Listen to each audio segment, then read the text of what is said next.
Hey folks, before the video starts, please leave a like and subscribe to cheer me up.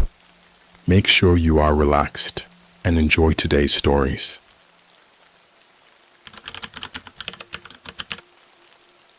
The dark web led me to a hidden alien research lab.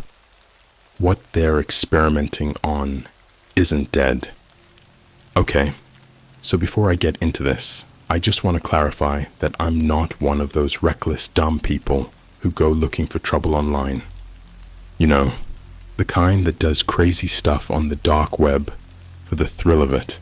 Like, oh, I'm gonna buy a cursed doll, or let's see what's in this mystery box.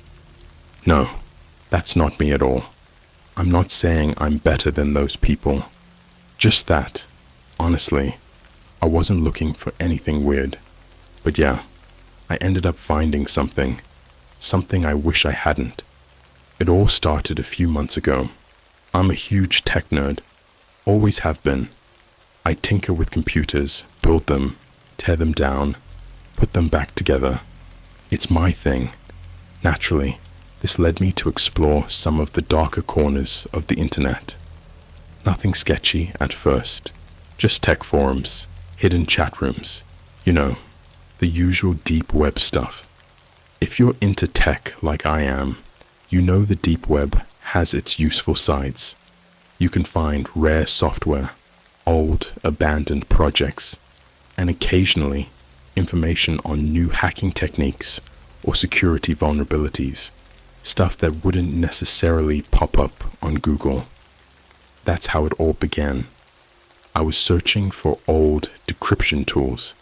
Nothing exciting, just some obscure programs from the early 2000s that I figured might be fun to mess around with. But as I scrolled through the results on one of these deep web forums, something odd caught my eye. A link that wasn't normal. It didn't have a description, no title, just a string of numbers and letters. Usually, those kinds of links are dead, or just some nonsense trolling stuff. But I don't know what came over me. Maybe it was boredom, maybe it was curiosity, but I clicked it. And that's when things started to get weird. The screen flashed for a second, and then I was taken to a plain black web page with a single line of text in white font. Experimentation requires volunteers. I stared at it for a while, expecting some pop-up or creepy video to start playing, but nothing happened. It was dead silent. After a minute, I figured it was just another lame troll page, and I was about to click off when another line of text suddenly appeared beneath the first. Do you accept? At this point, I probably should have closed the page and moved on. I wish I had, but like I said, it was probably just boredom that made me stay. I figured, hey, let's see where this goes. I hit yes. Immediately, a chat window opened up, like one of those old school message boards. The username on the other end was just a series of random characters, gibberish. But their first message was clear. Welcome. Your curiosity will be rewarded. I typed something back like, what is this? But I didn't get an answer right away. Instead, the chat window blinked out and the screen filled with an old, grainy video feed. It looked like some kind of security camera footage, but the quality was terrible. You could barely make out anything other than some dark shapes moving around in a room. Then, the shapes became clearer. I realized what I was looking at. There were people, no, figures, standing in a dimly lit room. But they weren't normal. They were taller than any person I'd ever seen, their arms longer too. The way they moved was unnatural, like they didn't fully understand how their limbs worked. And their heads, they were larger, misshapen. For a second, I thought maybe this was some kind of weird video effect or costume, but the longer I watched, the more real it seemed. And then I heard it. A voice, crackling through the terrible audio, whispering like static. They are not what you think. That's when the screen went black. Just like that, everything disappeared. I was back at my desktop, staring at my regular wallpaper. There was no more chat window, no creepy video feed, nothing. I wish I could say that was the end of it, that I just shook it off as some bizarre prank and went about my life. But it didn't stop there. I started getting messages. I don't even know how they got my contact info, but I would wake up with weird emails in my inbox, strange texts on my phone, and even encrypted messages on my work computer. Messages I never opened, but still showed up, somehow bypassing security. All of them said the same thing. You've been chosen. Now I've had my fair share of phishing attempts and scam emails, so my first instinct was to ignore them. Delete, block, report, it didn't matter. The messages kept coming, and they got more specific. They started referencing things they shouldn't have known, like my home address, my job, the route I took to work. There was no way this was random.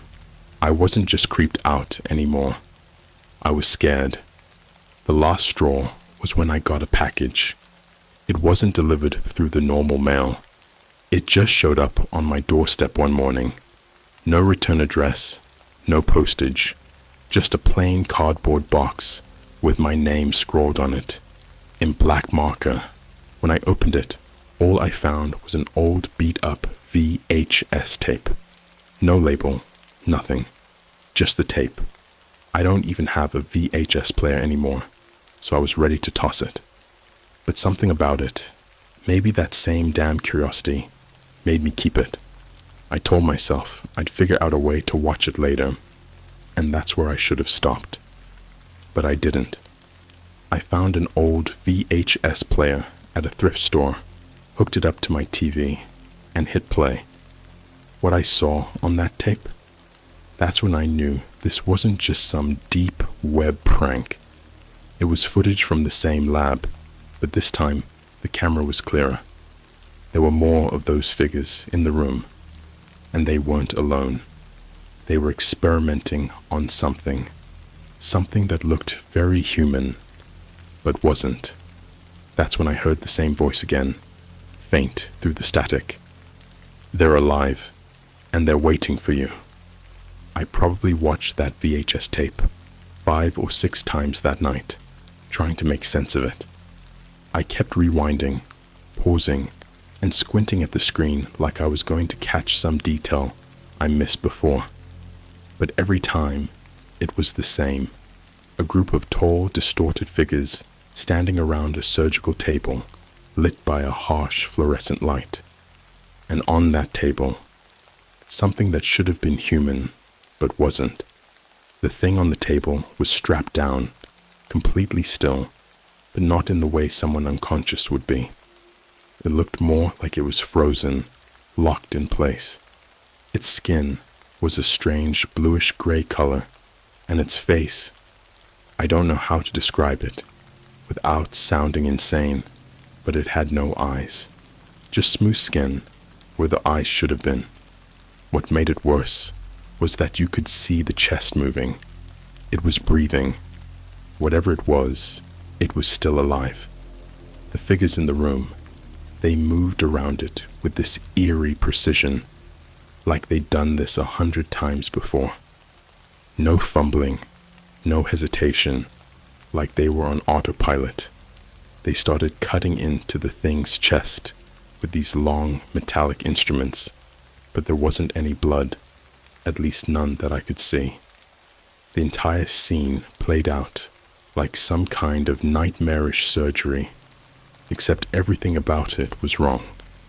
And then, the worst part, at the very end of the tape, just as they were finishing up whatever they were doing, one of the figures turned and looked directly into the camera. I know that sounds impossible, considering they didn't have faces like ours. Their heads were elongated, smooth, featureless, but I could feel it. It was like it knew I was watching. The screen went black after that. No credits, no static, just pure black. I couldn't sleep that night. Every time I closed my eyes, I saw that thing on the table, strapped down, its chest rising and falling unnaturally. I kept thinking about that figure turning toward the camera, like it could see me somehow through the screen. I knew it was crazy, but it felt like I wasn't alone in my apartment, like something was there, watching. The next morning, I did what any sane person would do. I threw the tape away. I didn't just toss it in the trash, though. I wrapped it up in plastic bags and drove to a dumpster across town to get rid of it. I wasn't taking any chances, but the weirdness didn't stop. The messages kept coming, except now they were getting more personal. The next text I got wasn't just a creepy "you've been chosen" or whatever. This time, it was a picture. A picture of my apartment building. I swear, my heart stopped when I saw it. It wasn't like a Google Maps shot or some old image they pulled off the internet. No, this was recent. I could tell because my car was parked outside, and the window to my apartment was open, just like I'd left it that morning. I started freaking out, pacing around my living room, checking the locks on all the doors and windows. I didn't know what to do. Call the cops, report it to my ISP. But what would I even say? Hey, I watched a weird tape I got off the dark web, and now I'm being stalked. Yeah, right. They'd laugh me out of the station. That night things escalated. Around 2 a.m., I woke up to a soft beeping sound. It took me a second to realize it was coming from my laptop, which I had left on the desk across the room. The screen was on, but I hadn't touched it since I went to bed. When I got up and checked it, I saw that a new message had popped up, this time in a text document I definitely hadn't opened. It was just sitting there on the screen, waiting for me to read it. "We know you saw the tape. Come to us." I slammed the laptop shut, my heart pounding out of my chest. There was no way someone could have gotten into my computer. I had security software, a VPN, everything. But that message, it wasn't something I could just ignore. They were inside my system, inside my life. And then my phone buzzed. I hesitated before picking it up. My hands were shaking at this point. The text was from an unknown number, of course, but it was different this time. It wasn't just words or some random threat. It was a live feed. At first, the screen was dark, just fuzzy, like the camera wasn't properly focused. But then, the image cleared up, and my blood went cold. The camera was outside. The exact view was from just across the street from my apartment, zoomed in on my living room window, the very window I was standing in front of. I stumbled backward, my breath catching in my throat. Whoever, or whatever, was behind this was watching me. Right now. I dashed to the window, peeking through the blinds, but the street was empty. No cars, no people, nothing. I wanted to scream, but my voice wouldn't work. My hands fumbled with the phone as I tried to close the live feed, but the screen flickered and a new message popped up. "Open the door." I stood there, frozen. Every instinct I had was screaming at me to run, to lock every door, call someone, do something. But I couldn't move. I couldn't think. My mind was racing through every scenario, every possible way this could end. But none of it made sense. And then there was a knock. Soft, but deliberate. 3 slow knocks on my front door. I didn't move. I couldn't. The knocking came again, louder this time. I wanted to believe it was just a coincidence. Maybe a neighbor, or someone at the wrong apartment, but deep down, I knew. Whoever, or whatever, was out there wasn't here by accident. I was too scared to even breathe. My back was pressed against the wall, my mind racing, trying to figure out what to do. And then, for the first time that night, I heard something else. A voice, quiet, muffled by the door, but unmistakable. "We know you're in there. You can't hide." I couldn't take it anymore. I grabbed my keys, my wallet, and bolted for the back door. I wasn't about to stick around to find out what was waiting for me on the other side of the front one. As I slammed the door behind me and ran down the back stairs, I heard that voice again, this time louder. "We'll find you." I didn't look back. I ran for what felt like hours, but in reality, it was maybe 10 minutes. My mind was in overdrive, my heart pounding so hard I thought it might burst. The streets were empty, eerily quiet, and every shadow felt like it was watching me.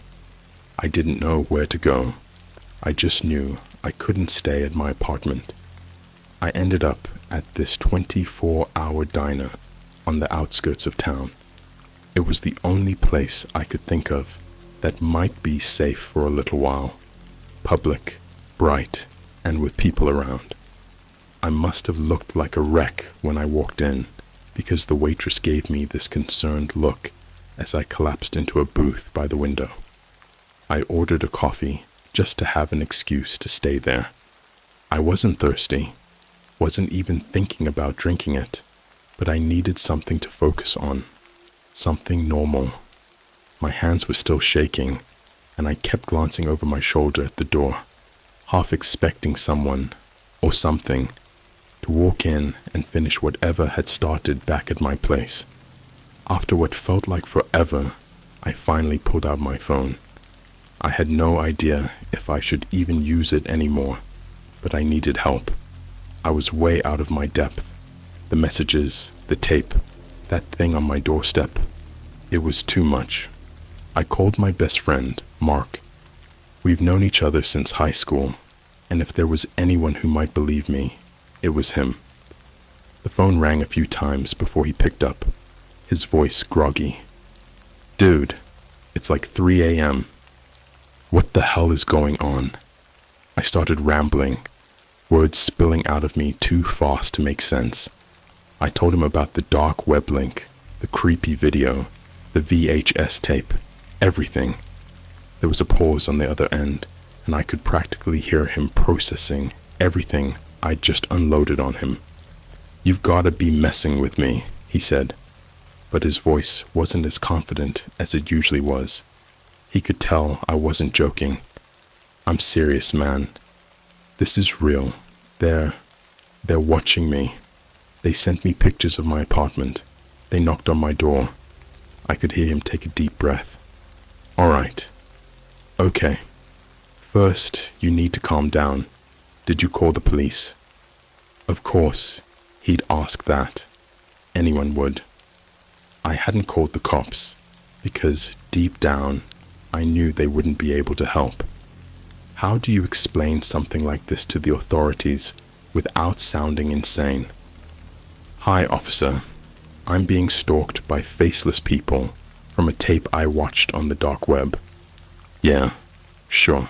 They totally take me seriously." "Number I didn't call them. This isn't something the police can handle." Mark sighed. "Listen, I don't know what kind of messed up thing you got yourself into, but you need to get out of town. Come stay with me for a bit. We'll figure it out." I nodded, even though he couldn't see me. Yeah, okay. I'm at this diner. I'll come over. Just stay safe, man. I'll leave the door unlocked." I hung up, feeling a little better, knowing that at least I wouldn't be alone.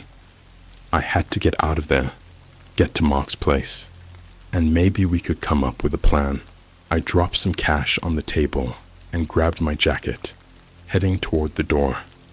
But just as I stepped outside, I froze. Across the street, standing beneath a flickering streetlight, was one of them. It was exactly like the ones I'd seen in the video. Tall, lanky, with those long, unnatural limbs. Its head was tilted slightly, as if it was studying me, and even though its face was blank, I could feel its attention locked on me. My stomach dropped. How had it found me here? I hadn't been followed, or at least I didn't think I had. I was sure I'd lost them back at the apartment. I didn't wait around to find out how it had gotten there. I turned and bolted down the sidewalk, heading for my car parked a block away. My shoes slapped against the pavement, and I could hear my own ragged breathing echoing in the empty street. I glanced back over my shoulder, and it was still there, standing perfectly still, but somehow I knew it could come after me in an instant. I fumbled with my car keys when I finally reached the vehicle, my hands shaking so badly that I dropped them twice before managing to unlock the door. I threw myself inside and slammed the door shut, my heart racing as I jammed the key into the ignition. As the engine roared to life, I looked up at the streetlight. The thing was gone. I didn't take any chances. I floored it, speeding out of the parking lot and down the road, not caring if I was breaking every traffic law in the book. All I could think about was getting as far away from that thing as possible. The drive to Mark's place was a blur. Every shadow on the side of the road looked like it was watching me. Every car behind me felt like it was following. My paranoia was through the roof, and I kept checking my rearview mirror, half expecting one of those tall, faceless figures to appear behind me. When I finally pulled up to Mark's house, I didn't even bother turning off the engine right away. I just sat there, gripping the steering wheel, trying to calm myself down. His place was a quiet, 2-story house at the end of a cul-de-sac. Usually, it was the kind of place that felt safe. But tonight, nowhere felt safe. I forced myself to get out of the car and rushed up to his door, not bothering to knock. The door was unlocked, just like he said it would be, and I slipped inside, closing it behind me. "Mark?" I called out, my voice shaky. "Up here," he called back, his voice muffled from upstairs. I made my way up to his room, and there he was, sitting on his bed, looking at me with this half-amused, half-worried expression. "Dude, you look like you've seen a ghost." I almost laughed at how normal he looked, sitting there in his pajamas, like this was just a regular late-night hangout. But I couldn't shake the feeling that something was still wrong, like I'd brought this darkness with me. "I don't even know how to explain it," I said, running a hand through my hair. "I'm freaking out, man." Mark stood up, walking over to me. "Okay, let's figure this out. You said there were people outside your place? Faceless people?" "They're not people," I said, my voice breaking. "They're something else." Mark opened his mouth to respond, but before he could say anything, there was a loud thud downstairs. We both froze, exchanging a glance. "Did you lock the door?" he asked, his voice barely a whisper. I thought I did." Another thud, this time louder, like something heavy had slammed into the front door. Mark and I stood there, motionless, staring at each other. And then the sound came again, this time accompanied by the unmistakable sound of something dragging across the floor. Slow, deliberate, and then the voice. "We told you we'd find you." I froze. That voice was the same one I'd heard outside my apartment, muffled through the door. Only this time, it was clear, crystal clear. It was coming from inside Mark's house. We both stood there, rooted to the floor, the sound of something dragging across the hardwood, echoing up from downstairs. It wasn't just random noises anymore. This thing, whatever it was, had found us. Mark's face had gone pale. "Dude, what the hell is that?" I couldn't answer him. My brain was scrambling for an explanation, any way out of this nightmare. My first instinct was to run. But where?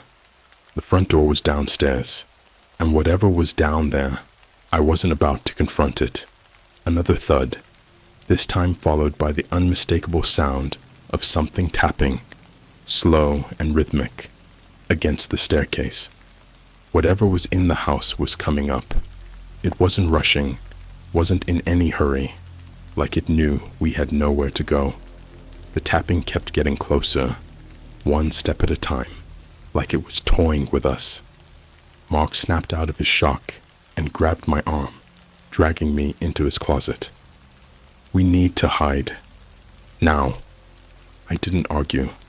My legs felt like jelly, but I followed him into the cramped space, the door barely closing behind us.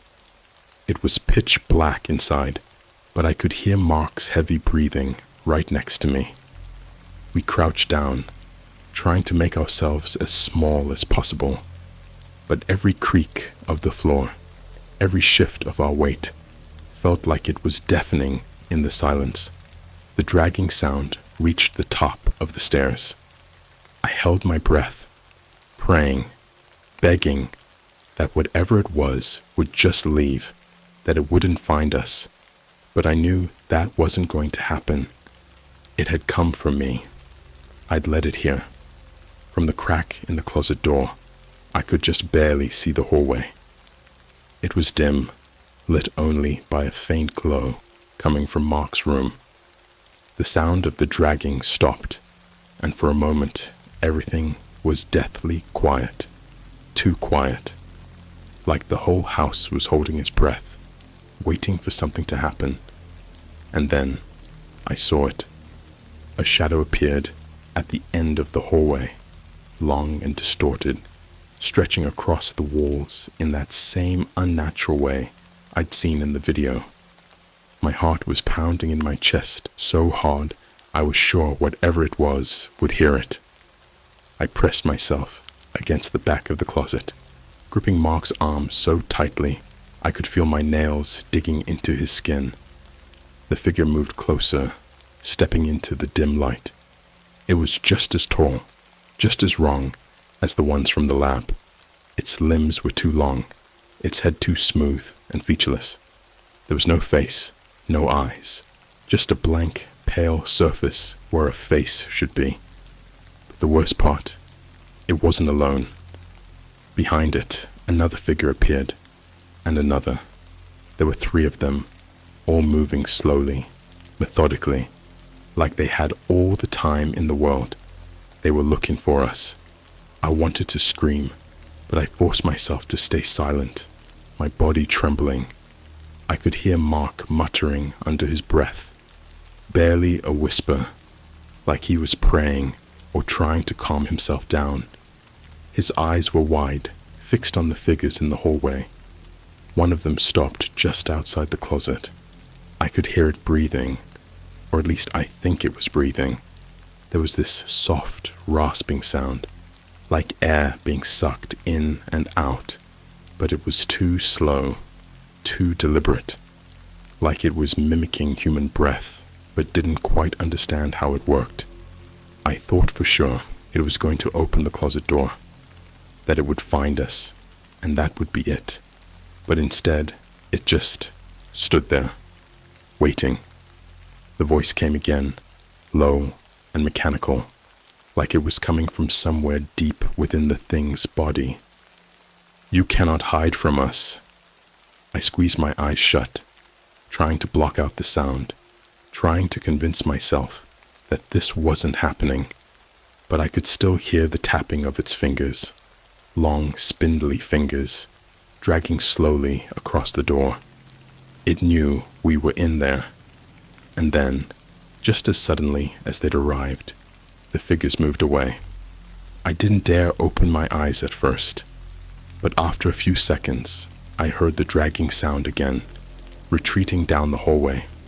The soft tapping on the walls faded into the distance, and the creaking of the stairs signaled that they were heading back downstairs. I finally exhaled, realizing I'd been holding my breath the entire time. I turned to Mark, who was still wide-eyed, staring at the crack in the closet door like he couldn't believe what he'd just seen. "They're leaving," I whispered, though I didn't believe it myself. Mark shook his head, his voice shaky. "No, man, they're not gone. They're waiting." He was right. There was no way this was over. I could feel it, deep down, like a weight pressing on my chest. Whatever those things were, they weren't just mindlessly searching the house. They knew exactly where we were. They were playing with us. "Mark," I whispered, trying to stay calm. "We need to get out of here. Now." He nodded, and we slowly crept out of the closet, careful not to make any noise. My heart was still racing, and I could feel a cold sweat running down the back of my neck. We both tiptoed to the bedroom door and peered into the hallway. It was empty, but the front door downstairs was wide open, letting in a faint breeze. "They're outside," Mark whispered. I didn't want to think about what that meant. If they were outside, that meant they could be waiting for us, surrounding the house. But staying inside felt like a death sentence. I couldn't take the thought of being trapped here any longer. We moved quietly down the stairs, every creak of the old wood making my stomach twist. As we reached the front door, I peered out into the darkness, trying to see if they were waiting for us in the yard. It looked clear, but I knew better than to trust that. "They're watching us," Mark whispered behind me. "I can feel it." We stepped out into the cool night air, trying to keep low as we made our way toward my car. The street was dead silent, not a single car, not even the usual distant hum of traffic. It was like the entire world had gone quiet, holding its breath, just like we were. As we reached the car, I fumbled with the keys again, my hand shaking so badly that it took me a few tries to unlock the door. I glanced around, expecting to see one of those tall figures looming in the shadows, but there was nothing. Just as we both got inside and slammed the door shut, the phone in my pocket buzzed. I didn't want to look at it. I already knew what it would be, but I had to. With a shaking hand, I pulled the phone out and glanced at the screen. Another message. "We're not done yet." I didn't think. I just floored the gas, tires screeching as we sped down the street, leaving Mark's house and whatever was inside it behind us. But even as we drove into the night, my mind was screaming at me that it wasn't over. This wasn't the end.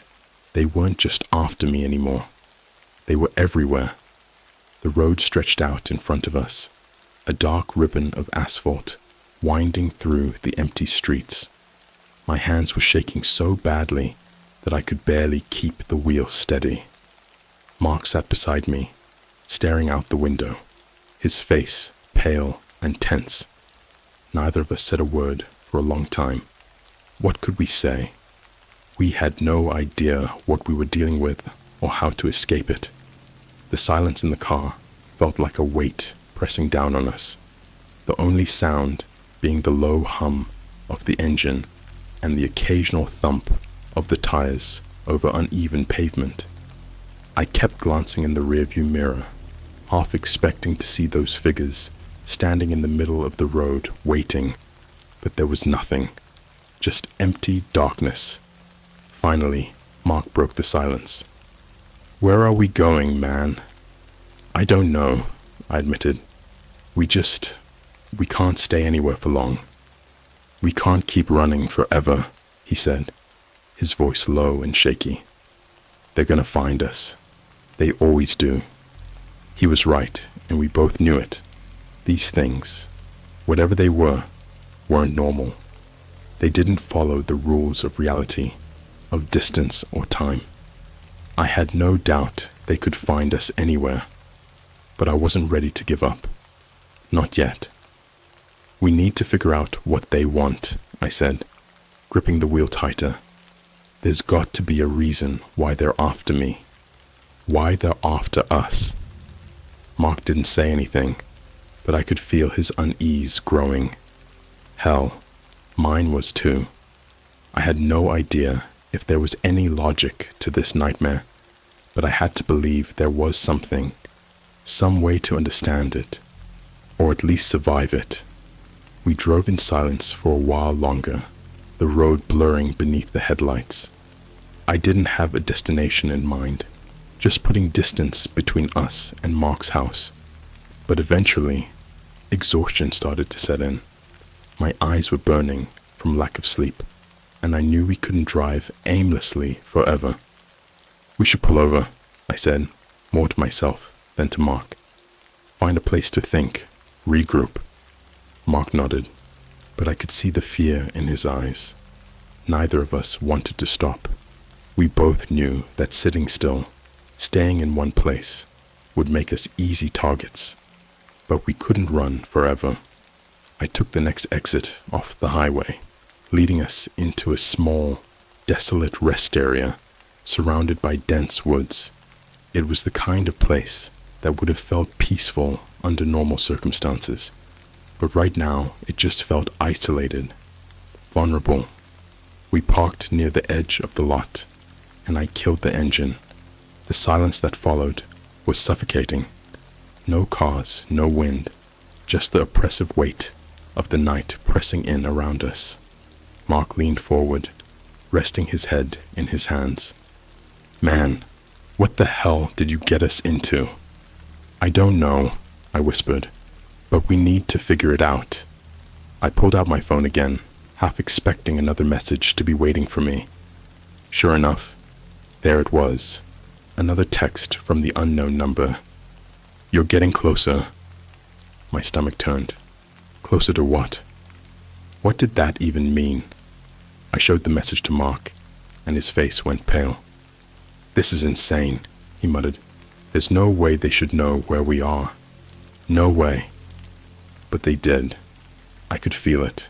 Even here, miles from my apartment, miles from anywhere that made sense, they knew exactly where we were. They always did. Before I could respond, my phone buzzed again. This time, not a text, but a video call request. The number was the same. My hand started shaking as I stared at the screen. We can't answer that, Mark said, his voice trembling. But deep down, I knew we had to. There was no running from this. I didn't want to answer it, but I also couldn't ignore it. I needed to know what was going on, why they were after us, what they wanted. Maybe there was some clue, some answer in whatever they showed me next. With a deep breath, I swiped to answer. The screen flickered for a moment before the video feed kicked in. What I saw made my heart stop. It was the lab. Again, the same one from the VS tape. The same dimly lit room. The same figures standing around the operating table. Except this time, the thing strapped to the table wasn't some strange, unearthly creature. It was me. I stared at the screen, my mind unable to process what I was seeing.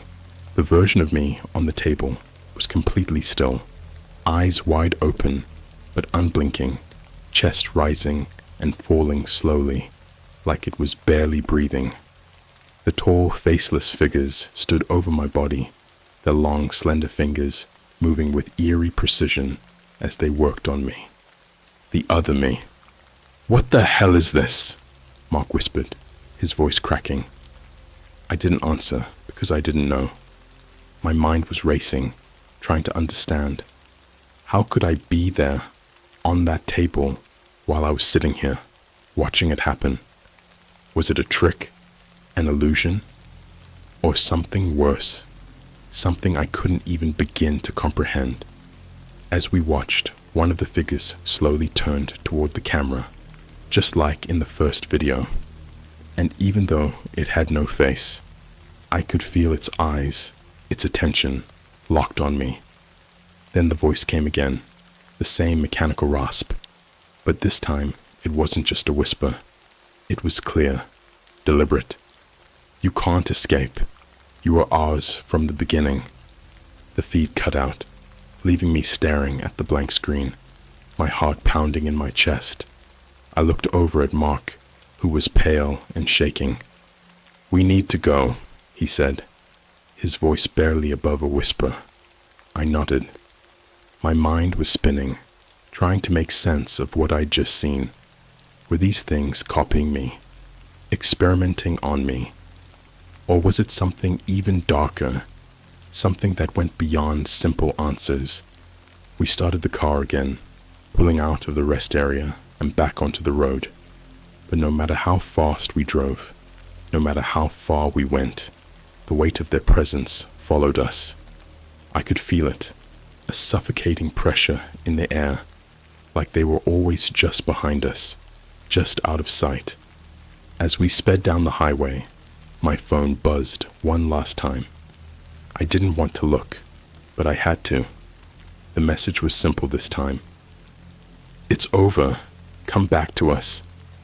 And before I could process what it meant, the headlights of an oncoming car flashed in front of us, blinding me. There was no time to react. The car hit us head-on, metal crunching, glass shattering, and the world spinning into chaos. Pain shot through my body as everything went black. When I woke up, I wasn't in the car anymore. I wasn't even on the road. I was strapped to a table, my body frozen in place, just like in the video. The cold, sterile lights above me buzzed softly, and I could hear the faint, rasping breaths of the figures moving around me. They weren't done with me. I tried to scream, but no sound came out. My body wouldn't respond. I could only watch as they moved closer, their long fingers reaching for me. The voice came again, a final whisper that echoed in my mind. "You were always ours." And then everything went dark.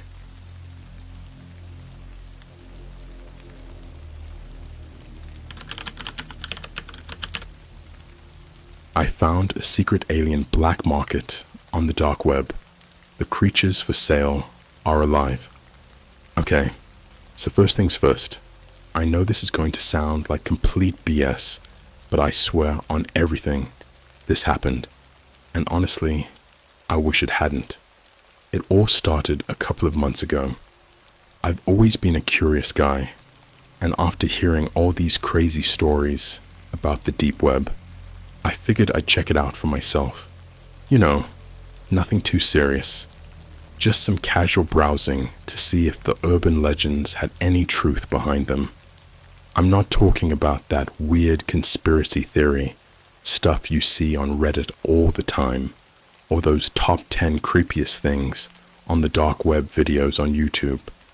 I mean, the actual dark web, where people claim all sorts of insane things happen. I wasn't interested in drugs, hitmen, or anything illegal like that. No. What I was really curious about was the more obscure, secretive parts of it. You know, the hidden corners no one really talks about. I had done my research, watched tutorials on how to stay safe, because I'm not trying to get hacked or worse, and I figured I'd just go for a quick dive to satisfy my curiosity. I set up Tor, got a VPN running, all that good stuff. So I'm browsing random forums and sites. Most of them are either dead or just the typical buy fake passports or we sell stolen credit cards nonsense. After about an hour, I was ready to call it quits. I didn't find anything remotely interesting, and I was beginning to think all the creepy stories were just exaggerated. Then, out of nowhere, I came across this link on a message board. It didn't have a title or description, just a random string of letters and numbers, Normally, I wouldn't click on something that sketchy, but I don't know. Something about it just felt off, like it wasn't one of those standard phishing links or anything. It looked different, like it was hiding something. Now I know, huge mistake, but like I said, curiosity gets the best of me sometimes. So, I clicked it. The page that loaded up was nothing like I expected.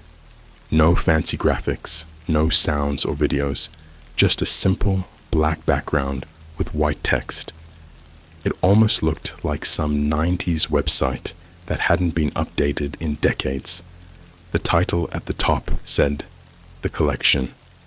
At first, I thought it was another boring archive site, or maybe even one of those creepy art galleries people always claim to find.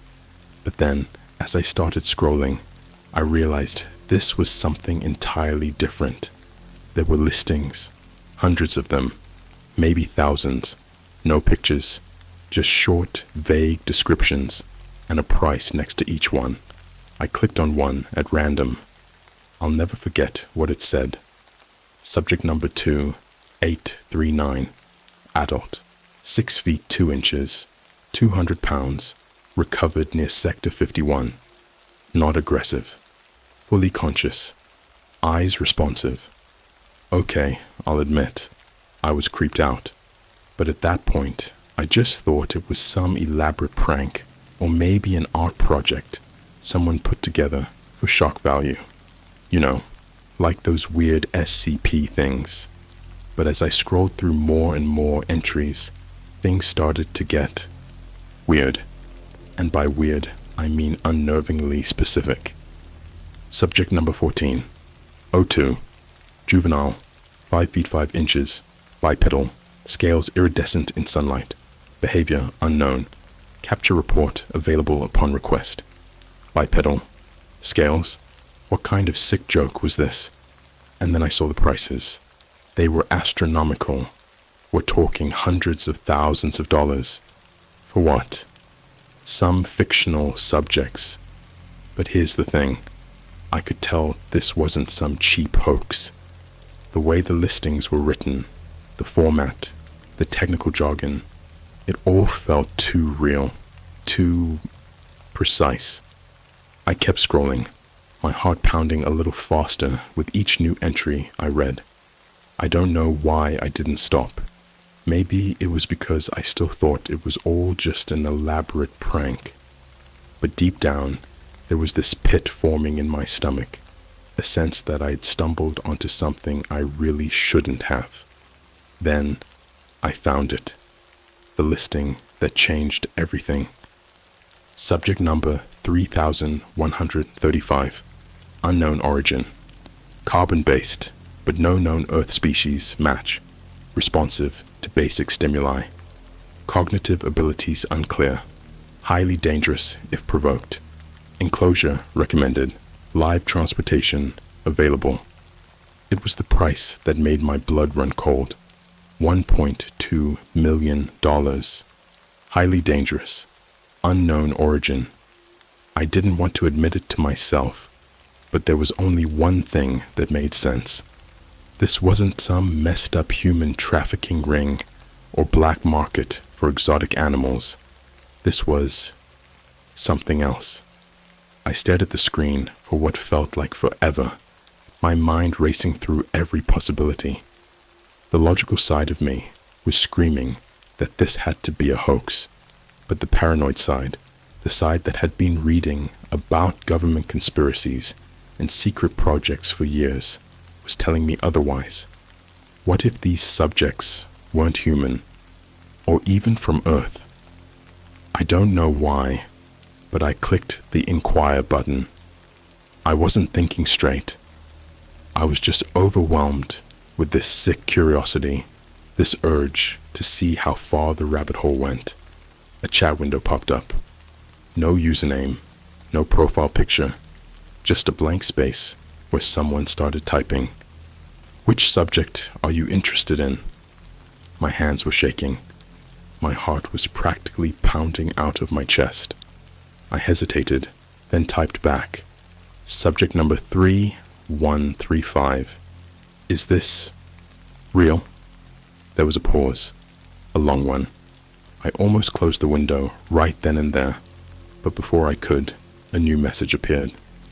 Yes, would you like to make a purchase? That's when I noticed something that made my stomach drop. My webcam light was on. I slammed my laptop shut, heart racing like I'd just run a marathon. For a few seconds, I just sat there, frozen, listening to the deafening silence of my apartment. I could feel my pulse pounding in my ears, the sudden stillness making every little sound, like the hum of my fridge, seem 10 times louder. My first thought was, I've been hacked. Someone on the other side of that chat had turned my webcam on without my permission. That was it, right? I mean, it's the dark web after all. What did I expect? But as I sat there trying to rationalize it, something just didn't add up. Hackers usually want your information, your passwords, or to mess with you for fun. This felt different. Whoever was on the other end wasn't trying to steal from me. They were watching. I couldn't stop thinking about the question they'd asked. Would you like to make a purchase? I don't know how long I sat there, staring at the closed laptop, but it felt like forever. Eventually, I worked up the courage to open it again. My hands were shaking as I lifted the screen. I half expected to see my reflection staring back at me from the webcam feed, but the light was off. No chat window, no creepy messages, just my desktop wallpaper. I felt a weird mix of relief and dread. Maybe it had been some glitch or bug, or maybe I'd just freaked out over nothing. But deep down, I knew that wasn't the case. Curiosity was gnawing at me. I didn't want to, but I couldn't help it. I opened Tor again. I had to see if the link was still there, if maybe this was just some elaborate prank that had gone too far. But the page was gone, no trace of it. The link I had clicked before, it was dead now. It didn't lead to anything. Just a 404 not found message. That was strange enough, but what was even weirder was that the entire forum I found it on had disappeared too, like completely wiped off the deep web. I sat there, staring at the error message on my screen, feeling this creeping unease worm its way through me. I tried searching for it again, but nothing came up. It was like the whole thing had just been erased from existence. For a split second, I thought, maybe I imagined it. But no, that wasn't possible. I knew what I had seen. Those listings, those descriptions, they were too detailed, too specific to be some fever dream. The price tags, the mention of unknown origin, and that last message I saw before everything went black, it was real. Still, I tried to move on. Maybe it was a scam, I told myself. Some elaborate setup to freak people out or trick them into spending money on something that didn't exist. I went about my usual routine. Work, hanging out with friends, whatever I could do to distract myself. But no matter what, I couldn't shake the feeling that someone or something was watching me. Every time I opened my laptop, I'd glance up at the webcam, paranoid it would turn on again. But it didn't. Not for a while, at least. That all changed about a week later. I was sitting at my desk, trying to catch up on some work, when I got an email. It was from an address I didn't recognize, and the subject line just said, "Your inquiry." My stomach dropped. I didn't even want to open it, but I knew I had to. The second I clicked on it, I felt that same cold, sinking feeling in my gut. The email was short, just 2 sentences. Subject number 3135 is ready for delivery. Confirm your address. No signature, no explanation. Just those two unsettling lines. My first instinct was to delete it, to act like I'd never seen it. But then my phone buzzed on the desk next to me. A text notification. I grabbed it, hands sweating. The text was from a blocked number, and it simply said, "Open the door." I swear, I felt my blood turn to ice. I didn't move. I didn't even breathe. I just sat there, staring at my phone, heart pounding so hard I could barely think. It had to be a joke, right? Someone messing with me. That's all it was. But deep down, I knew better. This wasn't a prank. It couldn't be. Whoever or whatever sent that text knew where I lived. I stayed in my chair, not daring to make a sound, waiting to hear something, anything, outside my apartment. For the longest time, there was nothing but silence. And then, slowly, I started to hear it. The faint sound of footsteps in the hallway, outside my door. Slow, deliberate footsteps, like someone was taking their time. I stood up, heart racing, and crept toward the door. The footsteps stopped, and I was just about to look through the peephole when, bang! Someone, or something, slammed into the door from the other side, hard enough to rattle it on its hinges. I jumped back, nearly tripping over my own feet. My heart was pounding so hard, I thought it would burst out of my chest. Bang! Another hit, and then another. Whatever was on the other side wasn't knocking anymore. It was trying to get in. I backed away, trying to think of what to do. My mind was spinning in a million different directions. Call the cops? But what would I even tell them? That someone from the dark web sent me a text, and now they were breaking into my apartment. I grabbed my phone, ready to dial 911, but then, just as suddenly as it started, the banging stopped. The silence that followed was worse. I stood there, frozen, barely daring to breathe, waiting for the next sound. But there was nothing. No footsteps, no voices, just the hum of the lights overhead. After what felt like hours, I finally crept back to the door and looked through the peephole. There was no one there. My heart was still racing, my hands trembling as I slowly unlocked the door and cracked it open, just enough to see the hallway. It was empty, not a single person in sight. I was about to close the door when I saw it. A small black box. No markings, no labels, just a plain, unassuming box sitting right in front of my door, like someone had left it there as a package. I didn't want to touch it. Every instinct in my body was telling me to leave it alone, to call the police and let them deal with it. But curiosity, it's a powerful thing. I picked up the box. It was surprisingly light. I brought it inside, shut the door, and locked it behind me. Sitting at my desk, I stared at the box for what felt like hours before finally working up the nerve to open it. Inside, nestled in black tissue paper, was a small metallic card. On it, engraved in sleek, precise lettering, was a single line. Subject number 3135. Delivery confirmed. I didn't sleep that night. I couldn't. I kept staring at that metallic card, turning it over and over in my hands, hoping that maybe there was some other explanation for all of this. Maybe it was just a prank. A really elaborate, messed up prank. But every time I tried to convince myself of that, my eyes would drift back to the words engraved on the card.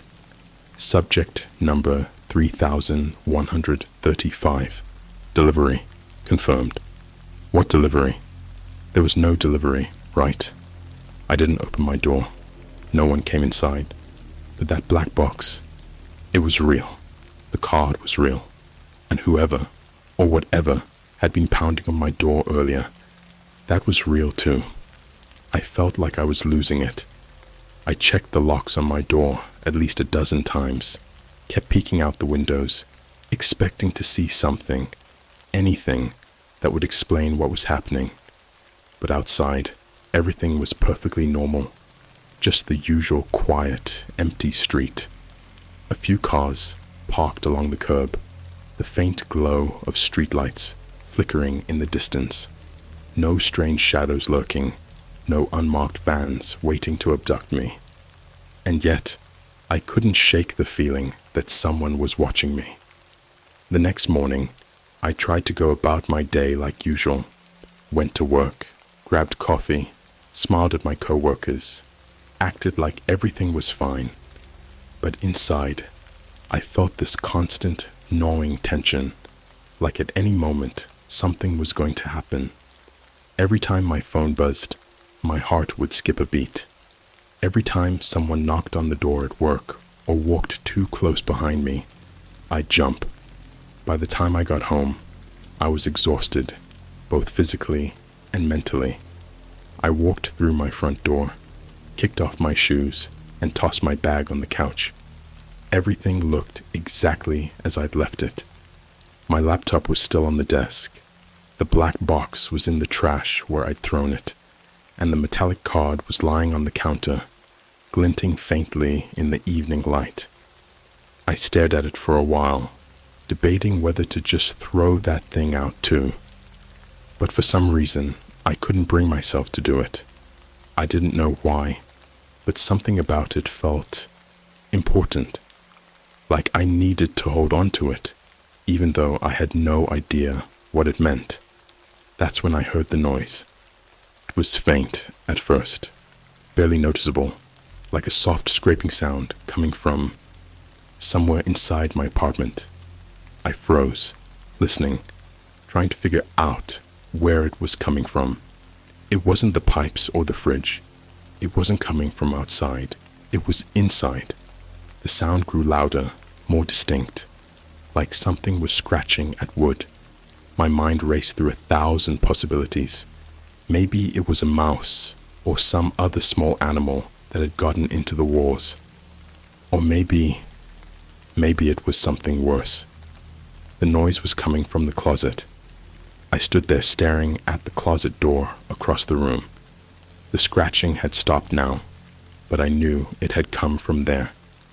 Slowly, cautiously, I walked over, every step feeling heavier than the last. My heart was pounding in my chest again, the fear creeping back in. I reached for the door handle and paused. What the hell was I doing? Why was I about to open the closet? Every instinct was screaming at me to turn around, to leave, to get out of the apartment and call someone, anyone. But my hand kept moving, almost like it wasn't my own. I pulled the door open. Nothing. The closet was empty. Just my coats hanging neatly, shoes piled on the floor, and a few boxes stacked in the corner. No rats, no strange intruder, no sign of anything out of the ordinary. For a moment, I felt this overwhelming sense of relief. Maybe I really was just losing it. Maybe the stress, the paranoia, it had all just been getting to me. Then I heard it again, that faint, scratching noise. But this time, it wasn't coming from the closet. It was coming from the floor. I looked down, my breath catching in my throat. There, just at the edge of the closet, was a small crack in the floorboards. I don't know how I hadn't noticed it before, but now it seemed impossibly obvious. The noise was coming from underneath it. I knelt down, my hands trembling as I ran my fingers along the crack. The wood felt cold, almost damp, like it hadn't been touched in years. I pried at the edges, wincing as the splinters dug into my skin, but eventually, the board lifted. What I saw underneath made my blood run cold. There was a small, hollow space beneath the floor, and inside, there was another box, but this one wasn't black like the last. It was metal, rusted, with strange symbols etched into its surface. Symbols I didn't recognize. They looked alien. I reached for it, hesitating for just a second before lifting it out of the hole. It was heavier than I expected, cold to the touch, and when I set it down on the floor, the strange symbols almost seemed to glow faintly in the dim light. My hands were shaking as I unclasped the lid. Inside, there was something wrapped in cloth. I unwrapped it, my heart pounding so hard I thought it would burst. It was a jar, a glass jar filled with a thick, viscous liquid that seemed to shimmer as I held it. And floating inside the liquid was something that I couldn't comprehend, something that didn't look like it belonged in this world. The thing inside the jar was small, no bigger than a fist, but its shape was all wrong. It was like nothing I'd ever seen before. Pale, translucent skin covered its body, with strange tendrils spiraling out from its core, curling and twitching slightly, even though the thing was submerged in liquid.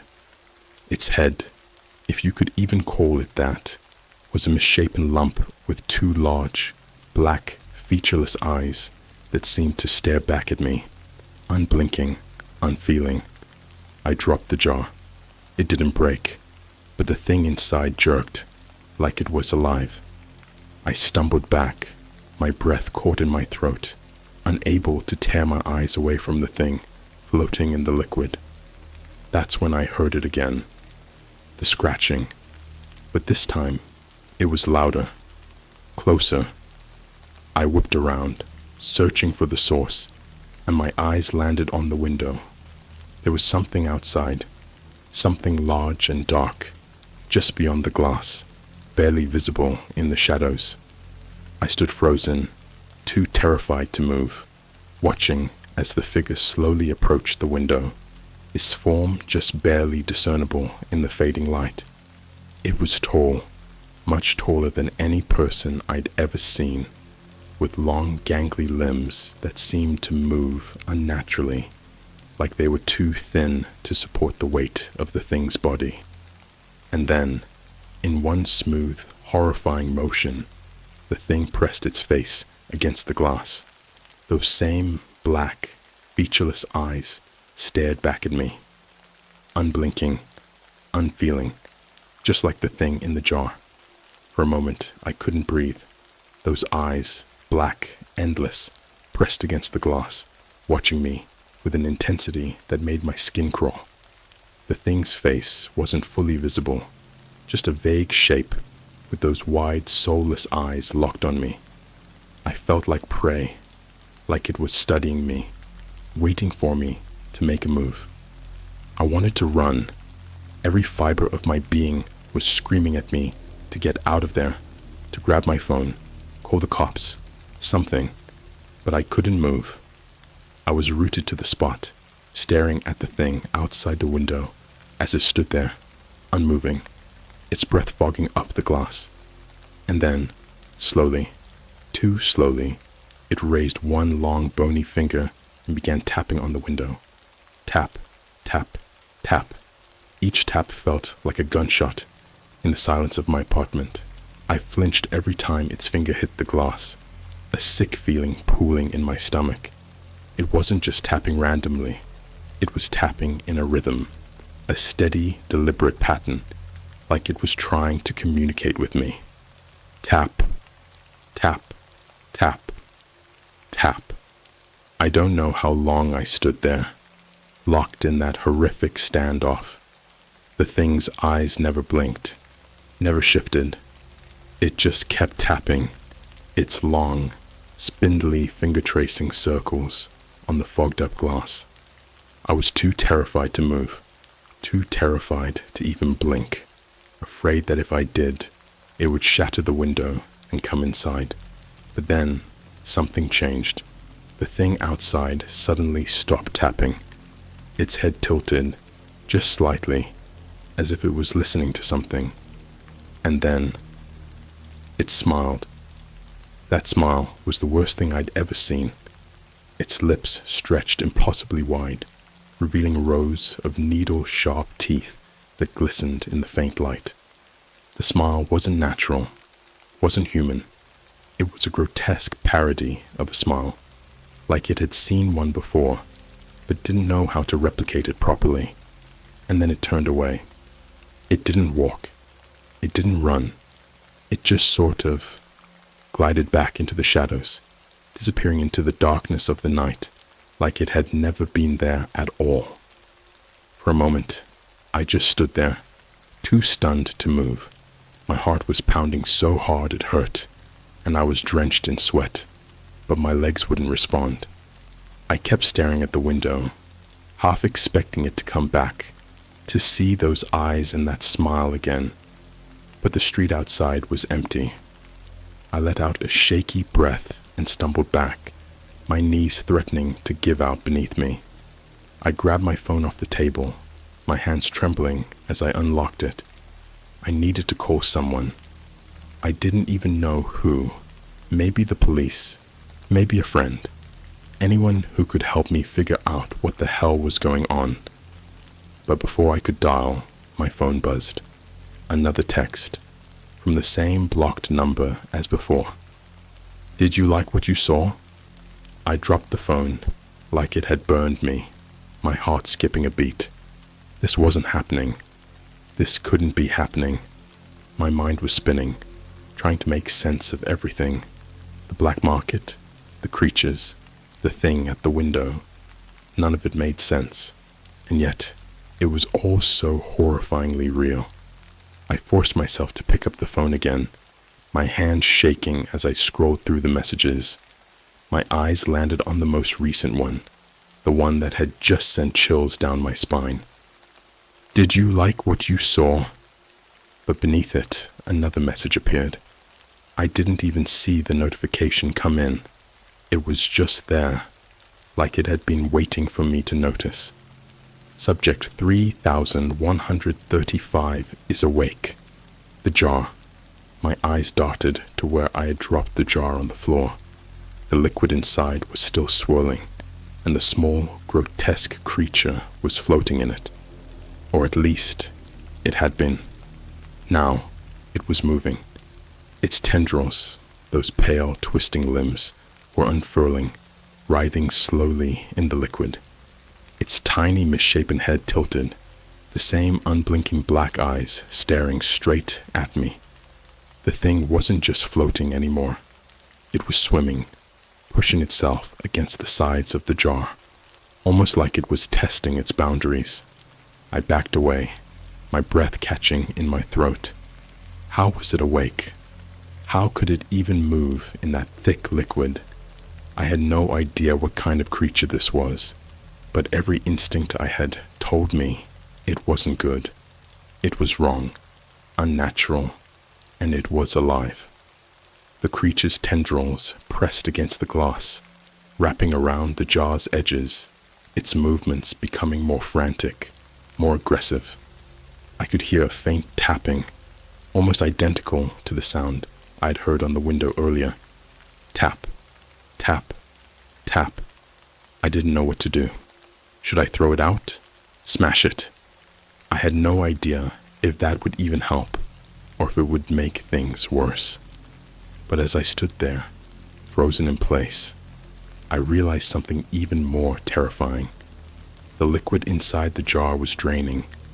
Slowly, almost imperceptibly, the liquid that had once kept the creature suspended was being sucked away. I had no idea where it was going or how it was disappearing, but the more it drained, the more agitated the creature became. Its tendrils slapped against the glass, its tiny body twitching and writhing, desperate to break free. And then, with a sickening crack, the glass splintered. I jumped back, watching in horror as a thin fracture snaked its way across the jar, tiny drops of liquid seeping through. The creature's tendrils slipped through the cracks, curling and stretching as it tried to push itself out. I grabbed the jar, ready to throw it anywhere but near me. But as soon as my fingers touched the glass, I felt something cold and wet wrap around my wrist. One of the creature's tendrils had latched onto me.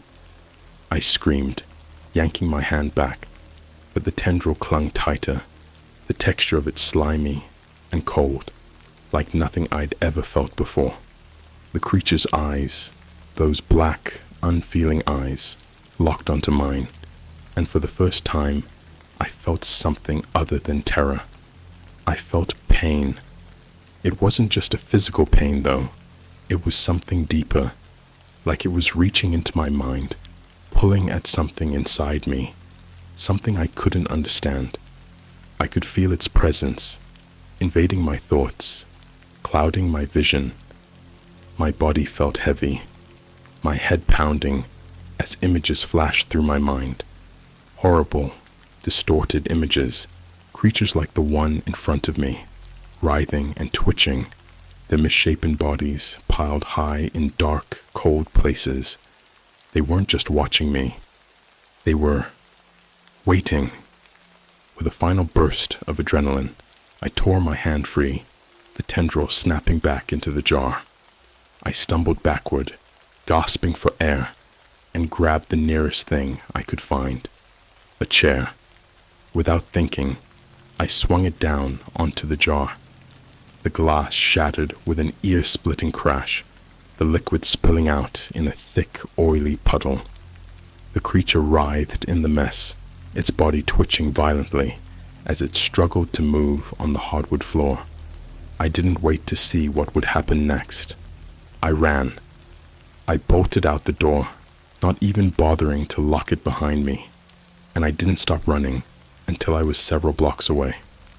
When I finally stopped, panting and drenched in sweat, I realized I had left my phone, my keys, everything behind. But I didn't care. I had to get out of there. Whatever was in that jar, whatever it wasn't human. It wasn't natural. And the worst part, I had a sinking feeling that the thing at the window was just the beginning.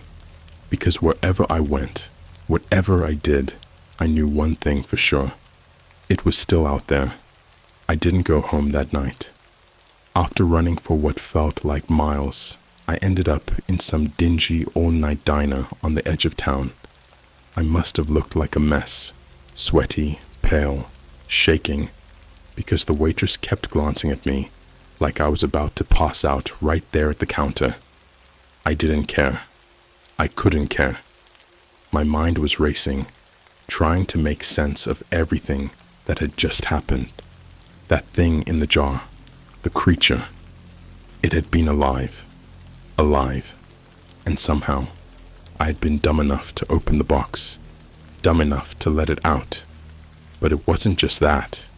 It was the way it had looked at me, the way its tendrils had latched onto my skin, the way it had invaded my mind. I couldn't shake that feeling, like something had crawled into my brain and was burrowing deeper with every passing second. I ordered a coffee, mostly to have something to do with my hands, and tried to think of my next move. Going back to my apartment was out of the question. Whatever was in there, I didn't want to face it again. Not alone. But who could I even tell? The police? They wouldn't believe me. Hell, I barely believed me. The idea of walking into a station and saying, "Hey, I found an alien creature on the dark web and now it's stalking me," sounded insane. And if they did believe me, they'd probably lock me up in a padded room. I was on my own. I reached for my phone before I remembered I'd left it behind, along with everything else. Great. I was alone, cut off, with no way to call for help, or even prove any of this was real. My mind was spinning, running through every possible option. I could leave town, disappear for a while. Maybe. But even as I thought it, I knew that wasn't going to work.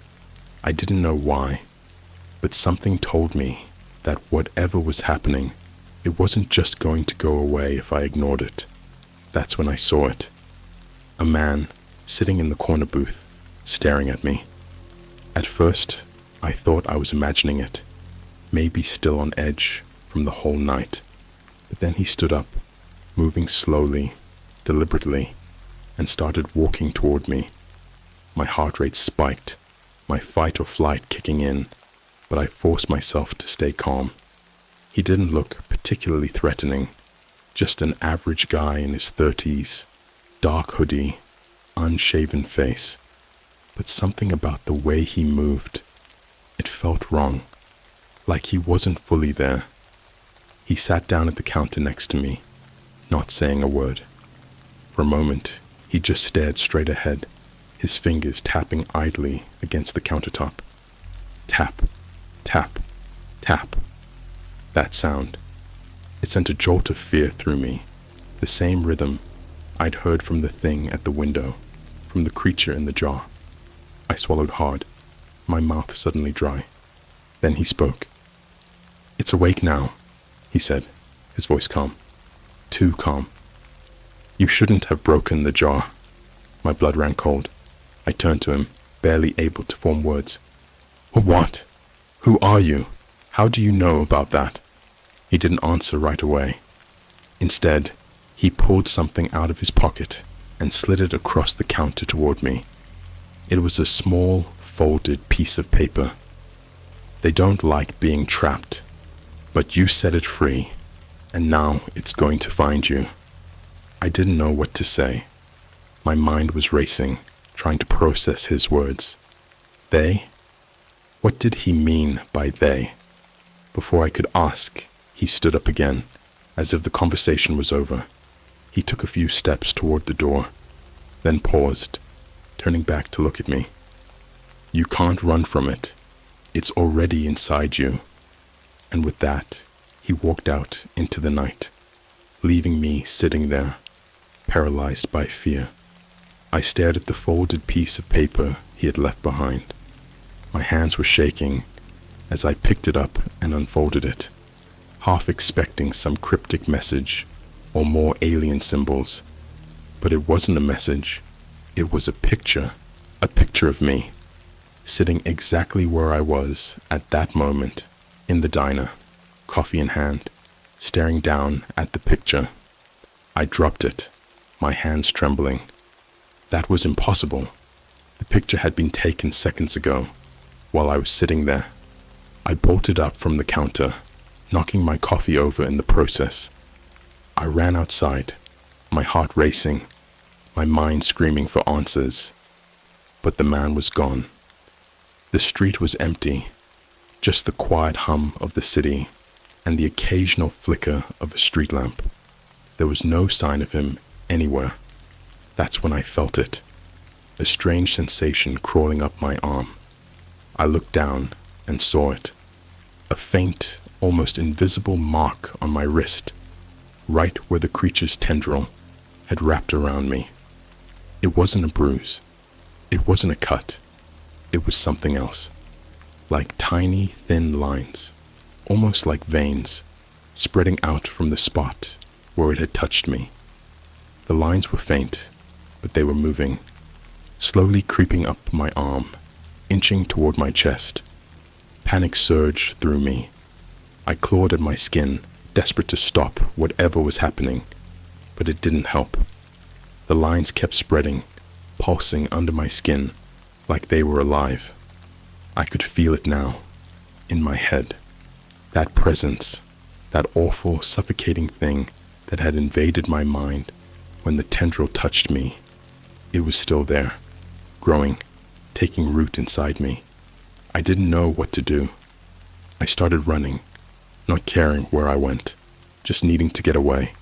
But no matter how far I ran, I could feel it, deep inside, whispering to me, telling me that it was too late, that it had already claimed me. I don't know how long I ran. Hours, maybe. By the time I finally stopped, I was somewhere on the outskirts of town, standing in an empty field under a sky full of stars. My lungs burned. My legs were aching, but none of that mattered, because I knew the truth now.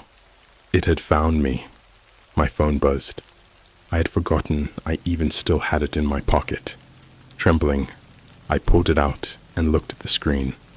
Another message, from that same blocked number. It's awake, and it's coming for you. I dropped the phone, my body shaking uncontrollably, my vision blurred, the stars overhead twisting and warping, like they weren't stars at all, but something else, something watching, waiting. And then I heard the sound. Tap, tap, tap. It was behind me. I didn't turn around. I couldn't. I knew what I would see. Those black, soulless eyes, that grotesque smile, those long, twisting limbs, reaching out for me. I started running again, but I knew it was pointless, because no matter where I went, no matter how far I ran, it was already inside me. It always had been.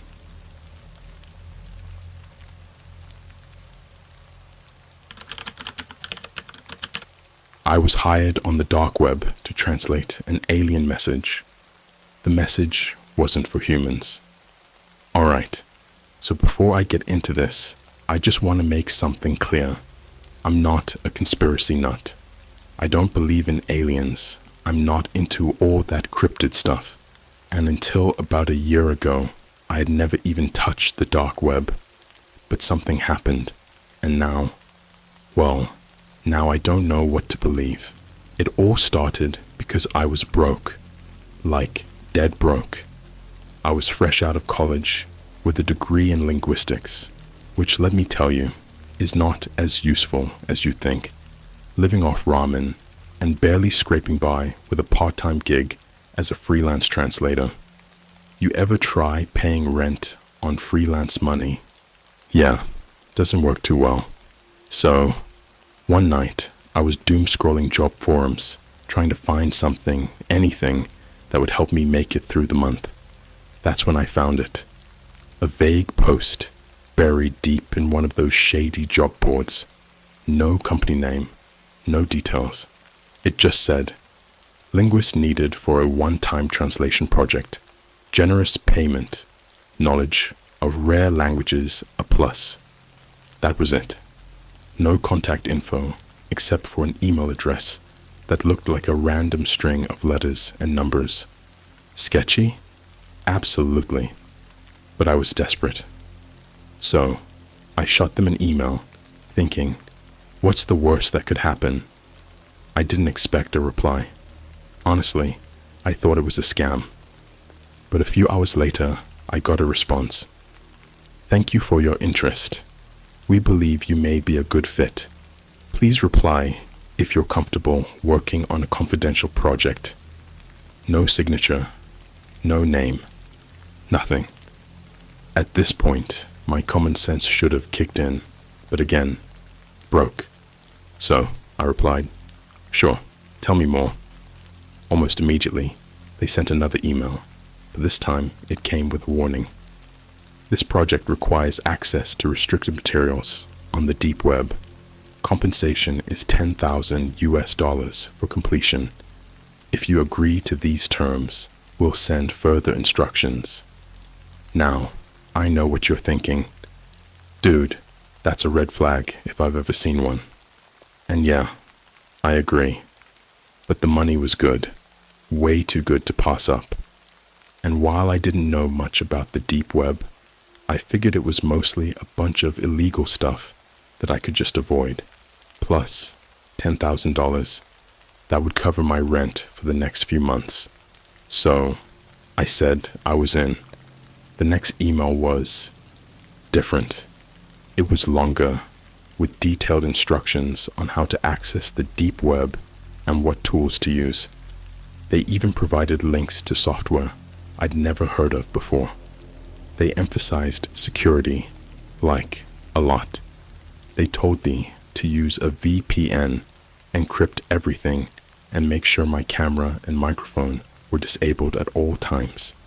The instructions were oddly professional for something that felt so shady. It was like they had done this 1,000 times before, which in a weird way made me feel a little better. I spent the next few hours setting everything up. It wasn't as complicated as I expected, but it still felt wrong.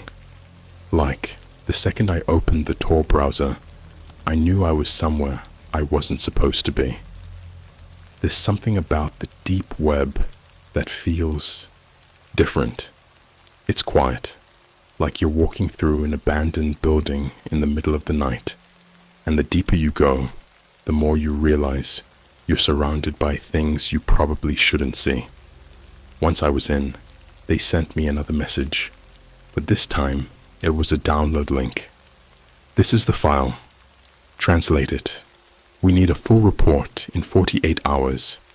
Do not share this file with anyone. Payment will be processed upon completion. I hesitated for a minute. There was no going back after this, and for all I knew, I was about to break like 50 international laws. But curiosity got the better of me, and I clicked the link. The file was a bunch of text, in a format I'd never seen before. It wasn't in any language I recognized, but that wasn't unusual. I've translated ancient scripts before, stuff that's been dead for centuries. But this was different. There were no familiar patterns, no recognizable words, just symbols, weird geometric shapes that almost looked like letters, but weren't. They reminded me of something, but I couldn't quite place it. I spent the next few hours trying to make sense of it, pulling out every trick I knew, but it wasn't working. Frustrated, I decided to take a break, but something was nagging at me. It was that feeling you get when you walk into a room and swear you've been there before, but can't figure out why. Then it hit me. I had seen something like this before. Sort of. During one of my internships, I worked with a professor who specialized in dead languages. He showed me some rare scripts from ancient Sumerian texts, and while they didn't look exactly like this, the structure was similar. The problem was, these symbols weren't Sumerian. They weren't from any ancient culture I knew of. They almost looked alien. I felt a chill run down my spine. I told myself I was just overreacting, that I was tired and needed sleep. But the thought stuck with me, gnawing at the back of my mind. I didn't sleep much that night. The next morning, I dove back into the translation, but this time, I decided to dig a little deeper. I started comparing the symbols to every obscure language I could think of, looking for any kind of match. Hours went by, and I was getting nowhere. I was about to give up when something strange happened. My screen flickered. At first, I thought it was just a glitch, but then it happened again. This time, it lasted longer. My screen turned black for a second, and when it came back, the symbols I'd been staring at were gone. In their place was something else, something I wasn't supposed to see.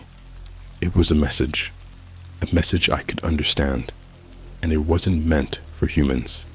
For a solid minute, I just stared at my screen, trying to make sense of what I was seeing. The symbols, the alien-looking script, everything that had been on my screen before, gone, replaced by a single line of text that I could actually read. And the worst part, it was in English. The message was simple, but it was enough to make my stomach drop. You are not authorized to view this communication. Now, if this was some ordinary project, some random document I was translating for a client, I would have chalked this up to a system error, maybe some corruption in the file. But this felt different. It was too deliberate, too precise, like someone or something was watching me, waiting for the exact moment to intervene. My first instinct was to check my computer. I ran a quick scan to see if there was any malware, thinking maybe I'd been hacked, but nothing came up. The system was clean. Still, I couldn't shake the feeling that something was seriously wrong. I tried closing the document, but every time I did, it would reopen on its own. And every time it reopened, the same message would flash across the screen. You are not authorized to view this communication. It felt like someone was toying with me, and I wasn't having it. I'm not the type to get scared off easily, but I won't lie. This was starting to mess with my head. I decided to reboot the whole system, just to reset everything and hopefully get rid of whatever glitch was causing this. But when the computer came back on, the document was still there, like I had never even closed it. This time, though, the message was different. Proceeding further will result in consequences. Consequences. What did that even mean? I thought about shutting everything down for good, deleting the file, and walking away from the project. But that damn payment, $10,000, it was too much money to throw away just because I got spooked by a few weird messages. I convinced myself that it was just some security measure. Maybe the people who hired me were just extra paranoid, and this was their way of making sure I didn't poke around where I shouldn't. So I ignored the warning and pressed on. I figured I had nothing to lose by at least trying to finish the translation, even if I didn't understand the symbols. But the more I worked on it, the stranger things got. Every time I made a little progress, my computer would flicker again. It wasn't like a normal glitch, though. It was rhythmic, almost like breathing, like something was alive on the other side of the screen, watching my every move. And then the noises started. It was subtle at first, just a faint hum coming from my speakers, barely noticeable. But after a while, it grew louder. It wasn't random either. It had a pattern to it, a low, almost mechanical sound, like distant machinery grinding away in the background. I tried muting my speakers, but the sound didn't stop. It was like it was coming from inside the computer itself. I was starting to get paranoid, but I told myself it was all in my head. I mean, this whole thing was weird from the start, right? Translating some mysterious document from the dark web? I was bound to get freaked out eventually, so I powered through, ignoring the flickering screen and the hum that seemed to be growing louder by the second. That's when the symbols changed again, but this time they weren't replaced by another cryptic message. Number. They started rearranging themselves, shifting and morphing into something that resembled a language I could almost recognize. It wasn't any modern language, though. It was something ancient, primal, and the more I looked at it, the more I realized how wrong it felt. The symbols weren't just shapes on a page. They felt alive, like they were reaching out from the screen, trying to pull me in. My heart was racing, and for the first time, I actually considered shutting down the whole thing and walking away. But before I could do anything, the screen went black again. When it came back on, I wasn't alone. There was a video feed. It took me a second to process what I was looking at.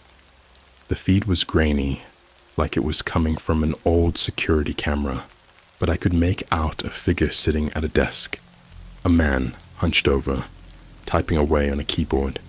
His face was obscured by shadows, but I could see the faint glow of a monitor reflecting off his glasses. I froze. Was this a live feed? Was someone watching me?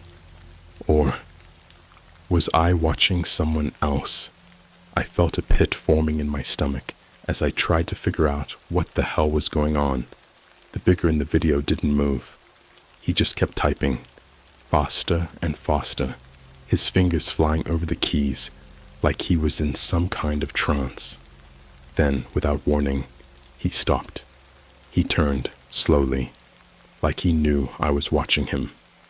His face was still hidden in the shadows, but I could see his glasses glinting in the dim light. He reached out toward the camera, and for a split second, I thought he was going to turn it off. But instead, He leaned in closer, his face getting just a little clearer. I'm not sure if it was the quality of the feed or the angle of the light, but something about his face wasn't right. His features were off, stretched, like he was wearing a mask that didn't quite fit. His eyes were too wide, his mouth too thin. It was subtle, but enough to send a chill down my spine. And then he spoke, not through the video, but through my speakers. His voice was low, distorted, like it was coming from the bottom of a well. "You shouldn't be here." I slammed the laptop shut, my heart pounding out of my chest. I sat there in the dark, the hum from my computer still buzzing in the background as I tried to catch my breath. I wanted to run, to get as far away from that file as possible, but I couldn't move. It was like I was frozen in place, the weight of what I'd seen sinking in. I don't know how long I sat there, staring at the closed laptop, waiting for something, anything, to happen, but nothing did. The room was silent, except for the faint whir of the fan from my computer. Finally, after what felt like hours, I worked up the nerve to open the laptop again. The file was still there, open on the screen, but the video feed was gone. And the symbols? They were back, but this time they were different, clearer, more defined. And as I stared at them, trying to piece it all together, I realized something terrifying. This wasn't a translation job. This was a message, and it wasn't meant for humans. I sat there for what felt like an eternity, staring at the symbols on my screen, trying to wrap my head around what was happening. Every logical part of my brain was screaming at me to shut the laptop, walk away, forget any of this ever happened. But something about the message, the way the symbols had shifted, the eerie warning in that distorted voice, had me hooked. It felt like I was standing on the edge of something far bigger than I could understand, and walking away wasn't an option anymore. I had to know what the message was. I had to finish this. But as I leaned in closer, trying to focus on the symbols, my mind started playing tricks on me. The symbols weren't just shapes on the screen anymore. They were moving, subtly shifting, and rearranging themselves in a way that almost felt organic, like they were alive. The longer I looked at them, the more they seemed to pulse, in sync with the dull hum that had been coming from my speakers. It was like they were breathing, like they were waiting for me to do something. I blinked hard, trying to shake the feeling, but it wouldn't go away. I needed to stop staring at the screen. I felt like I was being drawn in, like something on the other side was pulling me closer. I forced myself to stand up, stepping away from the desk, my heart still racing. I had to get some fresh air. I threw on a hoodie and headed outside, leaving my laptop open on the desk. The cool night air hit my face like a slap, but it did little to calm me down. My brain was still running a mile a minute, replaying everything that had happened over and over again. The strange symbols, the distorted voice, the eerie figure on the video feed. It was all too much. I needed to figure out what I was dealing with. I needed answers. After pacing around the block for a while, I finally decided to head back inside.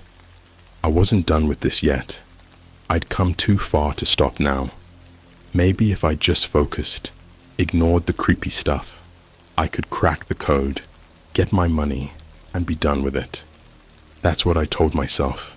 Anyway, when I got back to my desk, I noticed something strange. My laptop screen was still on, but the symbols, they were gone. In their place was a blank document, like everything had been wiped clean. The file was still open, but it was empty. Confused, I tried scrolling through the document, looking for any trace of the symbols or the weird messages. But there was nothing, just a blank, empty page. It didn't make any sense. I hadn't touched anything. I hadn't even closed the file. How could it all just disappear? I checked my email to see if the client had sent any updates, but there was nothing new. The original instructions were still there, but there were no follow-ups, no explanations. I was completely in the dark. That's when my phone buzzed. I almost jumped out of my skin. It was a text, but not from anyone I knew. The number was unlisted, just a series of random digits that didn't look like any normal phone number. "You've gone too far." My hands were shaking as I stared at the message, trying to figure out who could have sent it. I hadn't told anyone about this job. No one knew what I was working on. So how the hell did they know? I tried to calm myself down, thinking maybe it was just a coincidence, some kind of prank, but deep down, I knew better. Another text buzzed through. "We're watching." At this point, I was ready to throw my phone across the room. I could feel my pulse pounding in my ears, my palms slick with sweat. Someone was messing with me. But who? And why? Before I could even process what was happening, my phone buzzed again. This time, it was a picture. It was a photo of my apartment building, taken from the street. The angle was unmistakable. It was from outside, right in front of my door. I bolted to the window, my heart hammering in my chest as I peered through the blinds, scanning the street below. But it was empty. No cars, no people. Just the dim glow of the streetlights and the sound of distant traffic. I felt like I was losing it. My thoughts were spiraling, paranoia gripping me like a vice. Had someone been outside my place? Were they still watching me? And what did they want? I backed away from the window, trying to think. There had to be a way out of this. I couldn't just sit here, waiting for the next creepy message to roll in. I had to take control. So, I did the only thing I could think of. I went back to my laptop. I figured if I could just finish the translation, if I could decode the symbols and send the report, I'd get paid, and whoever was behind this would leave me alone. Maybe this was all some messed up test to see if I could handle the job. Maybe it was some kind of sick joke. But as soon as I touched the trackpad, the screen flickered again. This time, when the screen came back, I wasn't looking at a document. I wasn't even looking at my desktop. It was a live feed, the same grainy black and white video feed I'd seen before, but now it was different. I wasn't looking at a random figure at a desk. I was looking at my desk. My blood ran cold. The camera feed was coming from inside my apartment. The angle was perfect. I could see myself, standing in front of my laptop, staring at the screen. The realization hit me like a punch to the gut. Someone had hacked my camera. Someone was watching me, right now, in real time. I slammed the laptop shut, panic setting in. I scanned the room, looking for any sign of a camera, anything out of place. But there was nothing. No hidden devices, no wires. I didn't even know where to begin. Then, as if on cue, my phone buzzed again. "You can't stop it." That was the last straw. I grabbed my jacket and bolted out of the apartment, not even bothering to lock the door behind me. I didn't care anymore. I just needed to get out, to be anywhere but there. I ended up at a diner a few blocks away, one of those 24-hour spots that always has a few stragglers nursing coffee at 2 a.m. I slid into a booth in the corner, my heart still racing, trying to wrap my head around what had just happened. What the hell had I gotten myself into? This was supposed to be a simple translation gig, a quick payday, and now I was being watched, stalked even. And the worst part? I still didn't understand the message. I had no idea what those symbols were, or who, or what they were meant for. I pulled out my phone, staring at the last message again. You can't stop it. The more I thought about it, the more I realized something. It wasn't just a warning. It was a fact. Whatever this was, whatever I had stumbled into, I was in too deep. There was no walking away now. And as I sat there, in that dingy diner booth, a thought crept into my mind. One I couldn't shake, no matter how hard I tried. Maybe the message wasn't meant for humans, but maybe, just maybe, I wasn't human anymore. Sitting in that diner, under the harsh fluorescent lights, everything felt surreal, like I was floating outside of my body, watching the whole thing happen to someone else.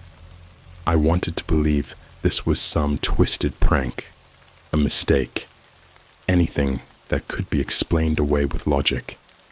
But deep down, I knew that wasn't the case. I'd stepped into something far darker than I could have imagined. I tried to focus, but my mind kept circling back to that last thought. I wasn't human anymore. The idea clung to me, cold and invasive, like it had been planted there. It made no sense.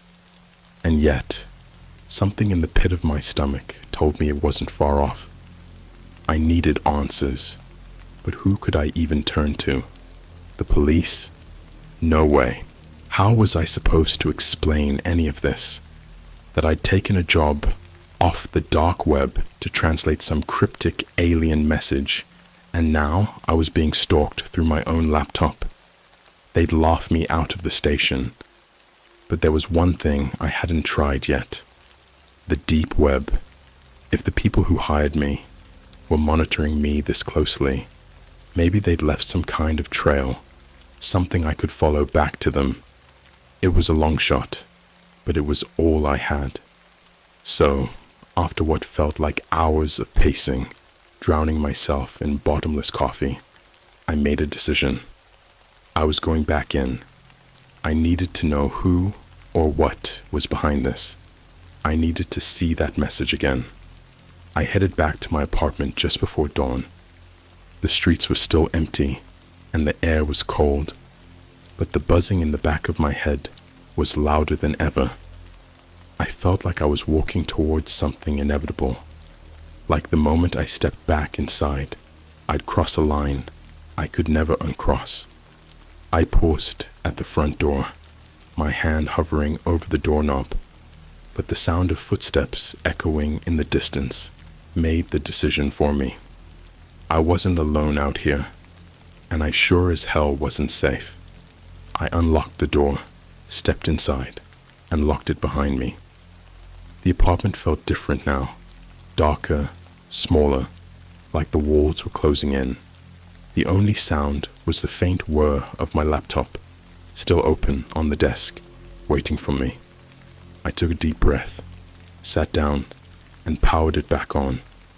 The screen flickered to life, and for a brief moment, everything seemed normal. No creepy messages, no flickering feed, just my desktop. But as I opened the browser to head back to the deep web, I noticed something. In the corner of my screen, barely noticeable, was a tiny symbol. It wasn't an app, and it wasn't something I'd ever seen before. It was like a small glowing circle, pulsing softly like a heartbeat. Curiosity overtook fear. I clicked on it. The screen went black instantly, but this time I wasn't met with a warning or a flickering video feed. No, this time I was met with something far worse. A figure standing in the center of a dark, empty room, its silhouette barely visible against the shadows. It wasn't human. I knew that immediately. The shape of its body was wrong, too elongated, too thin. Its head was too big, and its eyes were massive, glowing with a soft, eerie light that seemed to pierce through the darkness. I should have closed the laptop right then, but I couldn't. I was frozen, staring at the screen, my breath caught in my throat. The figure didn't move at first. It just stood there, staring back at me, like it knew I was watching it. Then, slowly, it raised one long, bony arm and pointed directly at the screen. Directly at me. Suddenly, the hum that had been haunting me for hours roared back to life, louder and more aggressive than ever before. The lights in my apartment flickered, and my laptop screen began to glitch out, the figure dissolving into static before reappearing, closer this time. It wasn't a live feed. I realized that too late. It was something else, something I couldn't explain. Then the screen went black again, and a new message appeared. The translation is complete. Await further instructions. Complete? How could it be complete? I hadn't translated anything. I hadn't even come close to figuring out what the symbols meant. But the message didn't care about that. It wasn't asking. It was telling me. I stared at the message, trying to understand what was happening. And then, as if responding to my confusion, the screen flickered back to life. The symbols were back, but this time, I could read them. It was impossible. I know. I hadn't unlocked any language, hadn't cracked any code, but somehow my brain was translating the symbols as if they were in plain English, and what I saw made my skin crawl. It wasn't a message for humans. It wasn't even a message at all. It was a set of instructions, a guide, and it was teaching me how to become something else. I felt sick. My body was shaking, every muscle screaming at me to stop, to turn off the laptop and get out while I still could. But I couldn't look away. The symbols, they were crawling across the screen now, faster and faster, filling my mind with images and thoughts that weren't mine. I was learning. No, it was teaching me how to change. And then it hit me. This wasn't a job. I wasn't hired to translate anything. The whole thing, the message, the symbols, the strange interference. It had been a test, a setup. They had never intended for me to finish the translation because I wasn't supposed to translate it. I was supposed to understand it. The realization made my head spin. All the paranoia, the warnings, the eerie feeling that I wasn't alone. It wasn't paranoia at all. It was preparation. They were conditioning me, priming me for something far worse than I could have imagined. I slammed the laptop shut, my heart racing, my skin crawling, with a sensation I couldn't shake. My phone buzzed again, but I didn't dare look. I knew what it would say. I knew I couldn't stop this now. I was already changing. My reflection in the dark screen of my laptop seemed wrong, distorted. My eyes, they looked bigger than before, and my skin was paler. Or maybe it was just my imagination. I didn't want to find out. I stumbled to the bathroom, flicking on the light, and stared into the mirror. I looked the same, but there was something behind my eyes, something unfamiliar. My thoughts felt like they were slipping away, becoming less my own, as if the symbols had planted something in my mind, something that was growing. I splashed cold water on my face, trying to ground myself, but the feeling wouldn't go away. I wasn't alone in my own head anymore. I could feel it, a buzzing, a presence, an awareness that wasn't human. I needed help, but where could I go? Who could possibly understand what was happening to me? I couldn't explain it to anyone, not without sounding insane. Hell, maybe I was insane. But then, I heard it. A low, rumbling voice, not from the speakers or my phone, but from inside my head. "We are coming."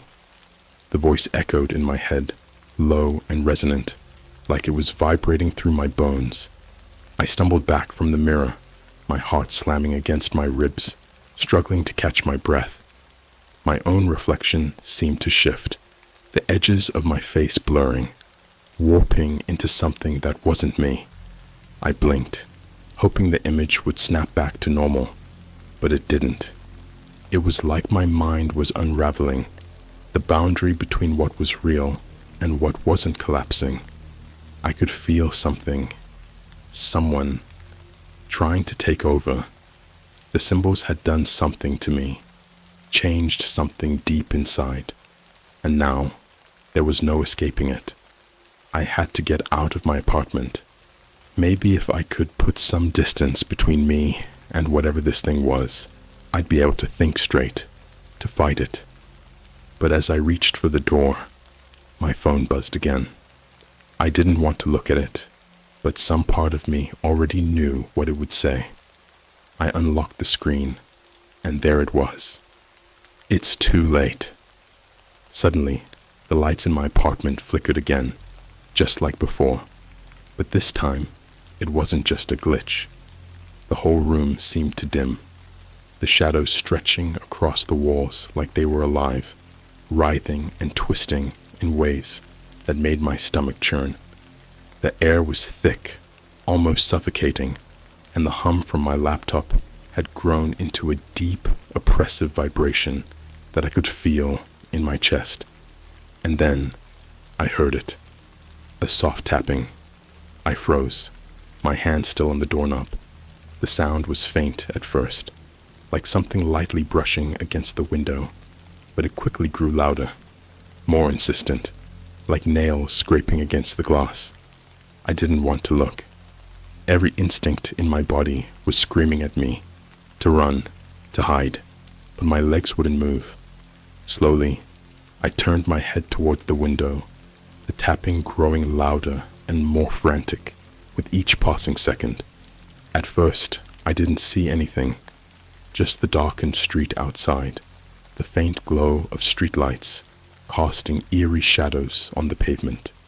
But then, just as I was about to turn away, I saw it. A figure, standing just outside my window, staring in at me. It wasn't human. Its body was tall, impossibly thin, its limbs too long, its skin pale and almost translucent. Its eyes, large glowing white orbs, were fixed on me, unblinking, as it slowly pressed its face against the glass, the tapping now coming from its fingers, long and bony, as they slid down the window in rhythmic strokes. My breath caught in my throat, and I stumbled backward, nearly tripping over myself as I tried to put as much distance between me and the window as possible. But the thing didn't move. It just stood there, watching me, its head tilting slightly to the side, like it was studying me, like it knew me. I backed into the hallway, my heart pounding so hard I thought it might explode, and locked myself in the bathroom. I slammed the door shut, pressing my back against it, my body shaking uncontrollably. I could hear the thing outside, still tapping, still watching. I had to call someone, anyone. I needed help. My hands fumbled for my phone, but the second I unlocked it, the screen flickered to life, displaying another message. "We are here." My stomach twisted. I could feel the walls closing in, the air growing thicker, like something was pressing down on me from all sides. My thoughts were a mess, slipping out of my control, and that buzzing, that low hum, was louder than ever, drilling into my skull like a living thing. Then I heard another noise. This one wasn't coming from the window. It was coming from inside my apartment. Footsteps, slow, deliberate footsteps, moving down the hallway toward the bathroom. I pressed my ear to the door, listening, my breath shaky and shallow. The footsteps stopped right outside. There was no knock, no voice, just a long, deafening silence that stretched on for what felt like hours. I could hear my heart beating in my ears, my skin crawling with fear. And then the doorknob turned. I leapt back, slipping on the tile floor as the door creaked open, but nothing came through. No shadow, no figure. The hallway was empty. I took a shaky step forward, peeking out, expecting to see that thing from the window. But there was nothing. That's when I saw the light. It was coming from my laptop, glowing unnaturally bright from the other room, flooding the apartment with an eerie white glow. The air felt electric, charged with something that made my skin prickle, like static dancing across my body.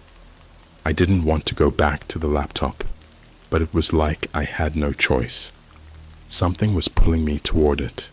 I moved slowly, inching my way back toward the desk, my heart racing.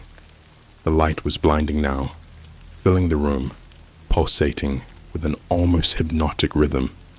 As I got closer, I saw the symbols again, but this time they weren't just on the screen. They were everywhere, on the walls, on the ceiling, even on my own skin. And then, through the blinding light, I saw them, the figures. There were dozens of them, surrounding me, their pale, elongated bodies blending into the light.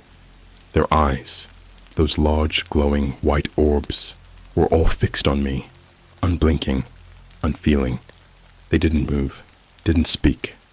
They just watched. I stumbled backward, my mind reeling. I didn't understand what was happening, but I could feel it, deep inside me, the change.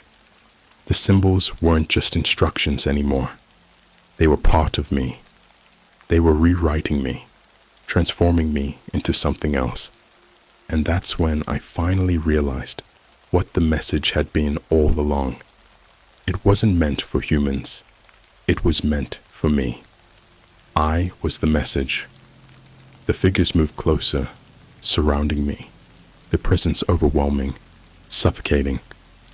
I could feel my thoughts slipping away, my body growing colder, heavier. The buzzing in my head had become deafening, drowning out everything else. And then, one of them spoke, not with words, but with thoughts. It wasn't a voice, but I could feel the meaning behind it, pressing into my mind. "You are ready." My vision blurred, the light swallowing everything around me. I tried to scream, to fight, but it was useless. The symbols had already taken hold. I could feel myself dissolving, my mind unraveling, as I became part of the message, part of whatever they were. And in my last moments of clarity, as everything faded into the white light, I understood. I was never meant to translate the message. I was meant to deliver it.